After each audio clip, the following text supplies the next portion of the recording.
फरिश्ते अल्लाह ताला की नूरानी मखलूक हैं, जिन्हें उनकी असली शक्ल व सूरत में देखना नबिया किराम अलैहिस्सलाम के अलावा किसी और के लिए मुमकिन नहीं। यही वजह है कि हमारे इर्द गिर्द लातादाद फरिश्ते अपने कामों में मसरूफ हैं, मगर हमें वो दिखाई नहीं देते। अगर वो इंसानी शक्ल इख्तियार करके हमारे सामने आएं, तो फिर इन्हें देखना मुमकिन है। इंसान की निस्बत फरिश्ते अजीम मखलूक हैं, और इनमें भी छोटे हैं और बाज बड़े हैं। फरिश्तों के पर, फरिश्तों में बाज के दो दो पर हैं, और बाज के 600 पर हैं। कुरान करीम में इरशाद पाक है कि अल्लाह ताला ही के लिए तमाम तारीफें हैं, जो आसमान और ज़मीन का पैदा करने वाला है, और दो दो तीन तीन चार चार परों वाले फरिश्तों का अपना कासद पैगंबर बनाने वाला है। बाज़ रिवायात के मुताबिक जबराइल अमीन अलैहिस्सलाम के 600 पर देखे गए हैं, और हर पर ने आसमान को घेर रखा था। उनके परों से मुख्तलिफ रंग और कीमती मोती बिखर रहे थे। फरिश्तों की कद व कामत, वो फरिश्ते जिन्होंने अरश उठा रखा है, उनके कद व कामत के बारे में सीदना अनस रज़ी अल्लाह अन्हा से मरवी है कि हुज़ूर नबी करीम सल्लल्लाहु अलैहि वसल्लम ने इरशाद फरमाया, अरश को उठाने वाले फरिश्तों में से एक फरिश्ते के बारे में मुझे ये बताने की इजाज़त दी गई है, जिसके पांव सबसे निचली सातवें ज़मीन में हैं और इसके कंधों पर अरश है। इसके दोनों कानों और कंधों के दरमियान इतनी दूरी है कि इसे तय करने के लिए परिंदे को 700 साल की परवाज़ चाहिए। वो फरिश्ता कहता है, या अल्लाह तो पाक है जहाँ भी है और जहाँ भी हो।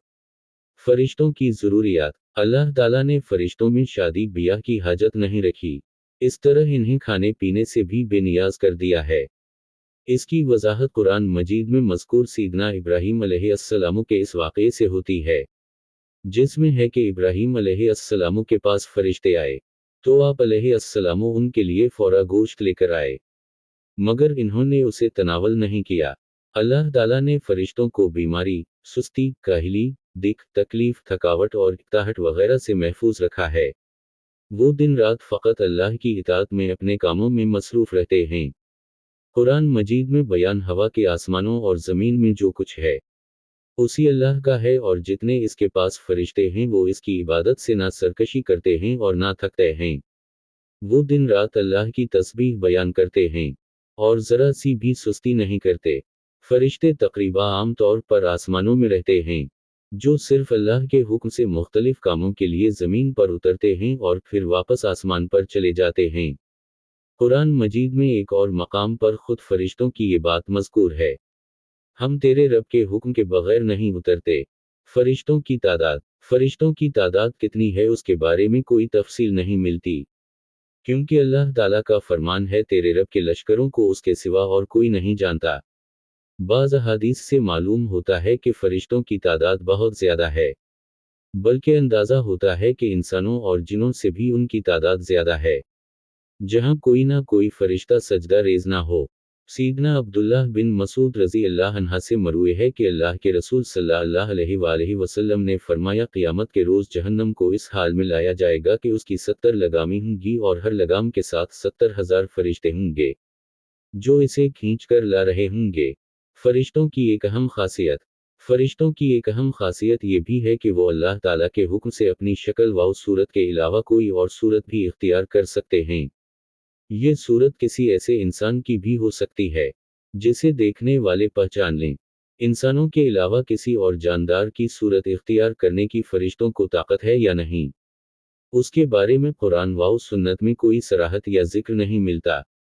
अलबत्ता उनकी इंसानी शक्ल इख्तियार करने के वाक़यात ज़रूर मिलते हैं, जिनसे ये अंदाज़ा होता है कि फरिश्ते अल्लाह ताला के हुक्म से दीगर शक्लें भी इख्तियार कर सकते हैं। सीदना इब्राहीम अलैहिस्सलाम के पास फरिश्ते इंसानी शक्ल में आए और इब्राहीम अलैहिस्सलाम इन फरिश्तों को पहचान ना पाए। फिर फरिश्तों के बताने पर आप अलैहिस्सलाम को मालूम हुआ कि ये इंसान नहीं हैं बल्कि फरिश्ते हैं। सैयदा मरियम अलैहिस्सलाम के पास जबराइल अमीन अलैहिस्सलाम इंसानी शक्ल में तशरीफ़ लाए थे, और जिब्रील अमीन अलैहिस्सलाम सिवाय 2 मरतबा के हर मरतबा नबी करीम सल्लल्लाहु अलैहि वसल्लम के पास इंसानी शक्ल में तशरीफ़ लाए। फरिश्तों की ताकत, अल्लाह ताला ने फरिश्तों को इंसानों और जिनों से कई गुना ज़्यादा क़ुव्वत व ताकत अता कर रखी है। हुज़ूर नबी सल्लल्लाहु अलैहि वसल्लम ने जब ताइफ के मकाम पर वहाँ के लोगों को इस्लाम की दावत पेश की, تو آپ صلی اللہ علیہ وآلہ وسلم پر وہاں کے لوگوں نے ظلم و جبر کی انتہا کر دی اور حضور نبی کریم صلی اللہ علیہ وآلہ وسلم کو لہو لہان کر دیا۔ تو اس مقام پر سیدنا جبرائیل امین علیہ السلام تشریف لائے۔ انہوں نے آواز دی اور کہا کہ اللہ تعالیٰ حضور نبی کریم صلی اللہ علیہ وآلہ وسلم کے بارے میں آپ کی قوم کی باتیں سن چکا ہے۔ جو انہوں نے آپ کے خلاف اقدام کیا وہ بھی دیکھ چکا ہے۔ آپ کے پاس اللہ تعالیٰ نے پہاڑوں کا فرشتہ بھیجا ہے۔ آپ ان لوگوں کے بارے میں جو چاہیں اس فرشتے کو حکم دیں۔ اس کے بعد پہاڑوں کا فرشتہ مخاطب ہوا، اس نے حضور نبی کریم صلی اللہ علیہ وآلہ وسلم کو سلام کیا، پھر عرض کی اے اللہ کے رسول آپ جو حکم دیں گے میں اس کی تعمیل کروں گا، اگر آپ چاہیں تو میں دونوں طرف کے پہاڑوں کو ان پر لا کر ملا دوں جن سے یہ پس جائیں گے۔ اسی طرح جبرائیل امین علیہ السلام کی قوت و طاقت کے بارے میں قرآن مجید میں ہے۔ انہیں حضور نبی کریم صلی اللہ علیہ وآلہ وسلم کو زبردست طاقت والے فرشتے نے سکھایا ہے جو زوراور ہے۔ فرشتوں کا نظم و ضبط۔